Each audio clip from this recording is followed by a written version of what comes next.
ایک گاؤں میں علی نام کا ایک نیک انسان رہتا تھا۔ وہ ایک معمولی کسان تھا، مگر اس کی دیانتداری، عاجزی اور دوسروں کی مدد کرنے کی عادت نے اسے گاؤں کے ہر شخص کا محبوب بنا دیا تھا۔ علی کی زندگی کا مقصد صرف ایک تھا، اللہ کی رضا حاصل کرنا۔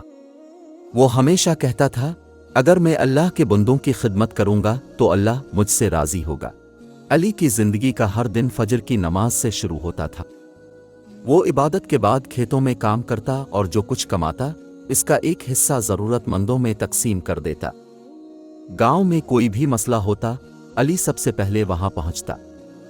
وہ بیماروں کی تیمارداری کرتا، غریبوں کے لیے کھانے کا بندوبست کرتا اور یتیم بچوں کے لیے کپڑوں کا انتظام کرتا۔ ایک دن گاؤں میں قحط آ گیا۔ کھیت سوکھ گئے اور لوگوں کے پاس کھانے کو کچھ نہ رہا۔ گاؤں والے مایوسی میں مبتلا ہو گئے، مگر علی نے اپنی بچت نکالی اور گاؤں کے لوگوں کے لیے کھانے کا انتظام کیا۔ وہ دن رات لوگوں کی مدد میں لگا رہا اور خود کی ضروریات کو بھول گیا۔ جب لوگوں نے علی سے کہا کہ وہ اپنے بارے میں بھی سوچے، تو علی نے کہا، میری فکر اللہ کرے گا۔ اگر میں اس کے بندوں کی مدد نہیں کروں گا تو اس کی رضا کیسے حاصل کروں گا؟ علی کی یہ بات گاؤں والوں کے دل میں اتر گئی۔ وہ سمجھ گئے کہ علی کی زندگی کا راز اس کا اللہ پر مکمل یقین اور دوسروں کے لیے قربانی کا جذبہ تھا۔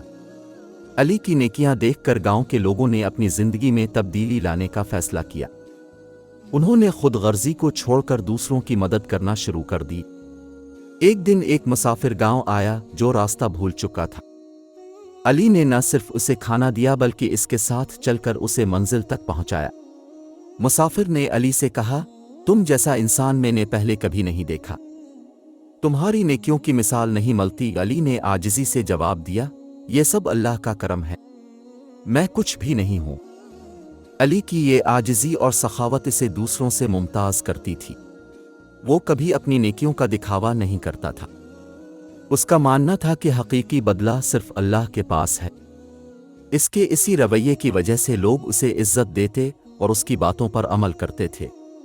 علی کے عمل نے گاؤں کے نوجوانوں کو بھی متاثر کیا اور وہ علی کے نقش قدم پر چلنے لگے۔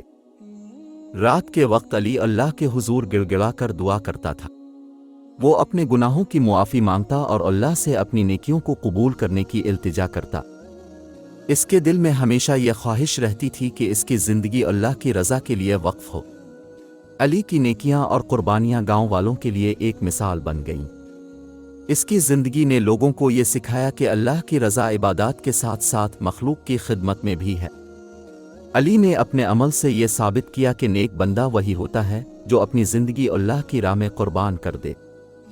آخر کار علی کی محنت اور نیک نیتی نے اسے نہ صرف دنیا میں عزت بخشی بلکہ اللہ کی رحمت کے دروازے بھی اس کے لیے کھول دیے۔ وہ گاؤں والوں کے لیے ایک مشل راہ بن گیا اور اس کی زندگی ایک یادگار سبق بن کر رہ گئی۔